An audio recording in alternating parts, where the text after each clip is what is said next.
You answer the question first and then you wait for the person asking the question. Huwag po silang mag-explain kaagad kasi masama pong tignan yun dahil masyado ka ng defensive pag ganun. And that's the reason why etong mga pulis na to, sila yung team leader si Andy Guerrilla, lahat kayo pwede namin pakulong ngayon. Bakit? Nagsinungaling kayo eh.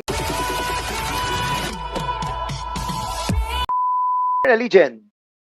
Nag-text ka raw kay Administrador Salazar. Salazar ba? Na nasa inyo na yung tao. Sir, it's a subject for confirmation and verification, sir. Paano explain po, Mr. Chair. paano subject o sige, Mr. Chair. explain mo muna. Explain mo muna. Yes, sir. Oo. That time, sir, around 4:30, sir, meron na kaming sa PDEA, sir, PDEA sa coordination confirmation na coordination namin, sir, na ang subject for operation is si Tony Kilaw. Si Louis Kilaw. Yes, so sinasabi mo yung sa affidavit ninyo, na sinasabi ninyo sa affidavit ninyo, subjected na siya nung alas 4 at kumuha kayo ng go signal sa PIDEA at binigyan naman kayo ng go signal. But according to sa sinasabi niya, 4:40 pa lamang ay he is arrested already. Ito, nakuha ko na yung Louis Franco Kilaw is arrested for violation of Republic Act 9165. Arrested na, Colonel. So kung arrested na, bakit ang sinasabi mo ngayon subjected pa lamang siya? Chairman, Okay, before Congressman Paduano, Congressman Acop, are you saying something? O kung wala, si Paduano na ang sasabihin natin. Ako sabi natin. I would just Sige. I would just like to remind the resource persons to answer the question. Huwag po silang mag-explain kaagad kasi masama pong tignan yun dahil masyado ka ng defensive pag ganun eh. You answer the question first and then you wait for the person asking the question for you to explain. Eh kung answerable by yes or no lang. Kasi parang umiiwas ka na kagad, happy eh. Kasi hahabulin din kita under the principle of command responsibility. Yun ang line of questioning ko sa iyo. Okay, thank you so much for that reminder, Congressman Acop. Congressman Paduano, you were saying something. Just to add to the point raised by the Chairman Ako. Colonel, kasi yung tanong sa iyo, if you have an exchanges with the city administrator, yun lang yun. Kay Salazar, you confirm na mayroon o wala? Kasi that was alleged by attorney and he has proof on that text messages. Do you confirm or not? Yes, sir. We have a conversation. So meron kayong exchanges. At kino-confirm mo rin na binanggit mo tong tinext ni attorney Leonardo na he is arrested. Yes or no? Yun lang naman eh. Kasi makikita rin naman natin sa text nila eh. At si Attorney Salazar, I think he's around already. So, he will be confirming or denying it. So, ikaw rin may ipit dito, Colonel. So, be truthful. Again, I would like to remind nga kayo, be truthful lang. Maging honest po tayo sa ating mga sinasabi dito. Kasi, mabigat itong magiging problema mo, Colonel, kapag hindi mo sinabi sa amin ng katotohanan.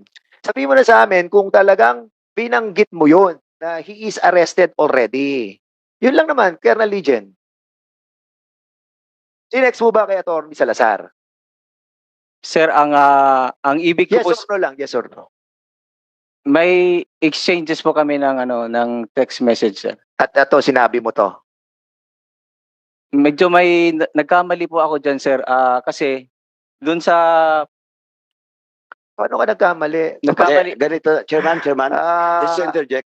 Ganito lang, sagutin mo Sige, lang. go ahead. Bago ko mag-explain, nagkamali ka, sagutin mo, is it true and correct? yes, sir, we have a That conversation. no. Second is it correct that was the conversation between you and Attorney Salazar? Bago mag-explain na mali ka, nagkamali ka. Totoo ba yun? Hindi. Kasi wala rin, Colonel, papatawag din namin si Salazar.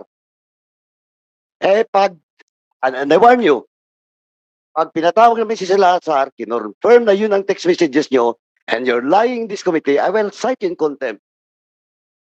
Okay. Oh, Thank you so much. now, ang tanong, Chairman, ang tanong, Yes, go ahead. correct ba yun? Yung exchanges ni Salazar o hindi? Correct yun, sir. Oh, thank Okay, you, so, Chairman. alright. Maraming salamat, Congressman Paduano. That's the reason why we are reminding you in a peaceful manner, Colonel Legend. As much as possible, I want to make this in a peaceful manner para hindi na natin nakikita yung emosyon ng mga congressman na narito. Gusto ko sabihin nyo yung totoo. Kanina nandun tayo sa opisina, sinabi ko sa inyo. Di ba? Kasi congressman nyo ako dun dati 9 years ako dyan sa San Pedro Sabi ko, be truthful. Be honest. Kasi we will find out the veracity of your statements here. Lalabas at lalabas yan.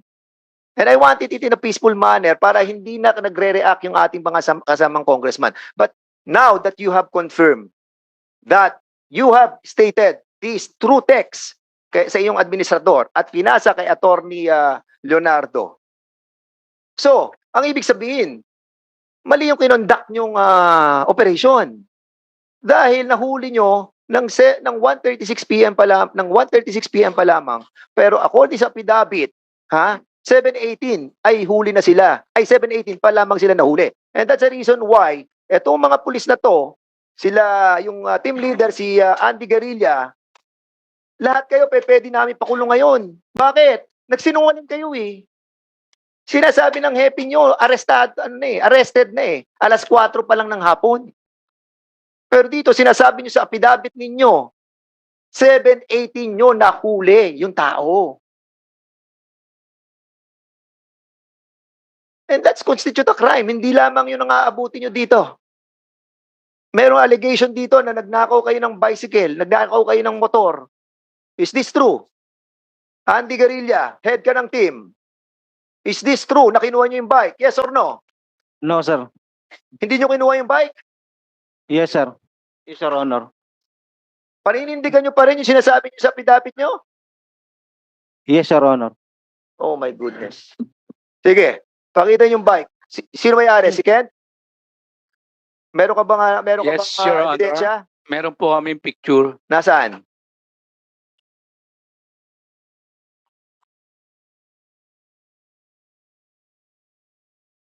Dito, pakita natin yung bike. Sa video. And Your Honor, emphasize ko lang po na yung sinakayan nung nagnakaw ng bike, yung nagangka sa kanya nung papasok sila dun sa bahay nila Louie, ay yung Gecko Lia. Yung Gecko Lia. So, sino si Ecolea? Ecolea, ikaw ba nagdala ng bike palabas? Yes. No, Patrolman Ecolea. No, Your Honor. Yung kumuha po ng bike ay angkas-angkas niya nung pumasok sa looban ni na Louie.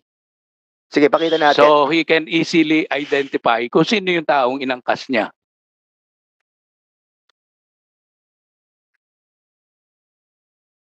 Pakita nyo muna para makita natin kung totoo yung yung picture.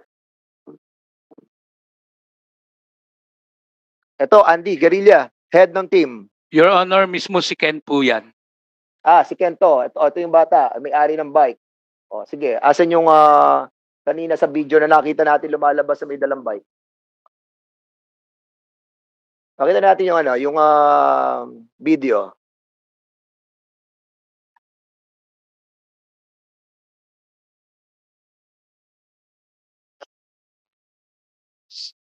Andy, so wala kayong kinuwang bike. And even the yung motorbike na ginagamit ni Louie, hindi nyo dinala. Hindi po. Sige. Okay. Tony Kilaw. Your Honor, napakalinaw po sa video na yung sinasakayan po ni Mr. Herilla ay yung motorcycle po ni Louie, papunta at paalis. Ayan. Ito. Meron din po akong picture ng motorcycle. At kung i-enhance po natin yung CCTV, ma-identify po natin na yung motor ni Louie at yung sinasakyan niya ay iisa.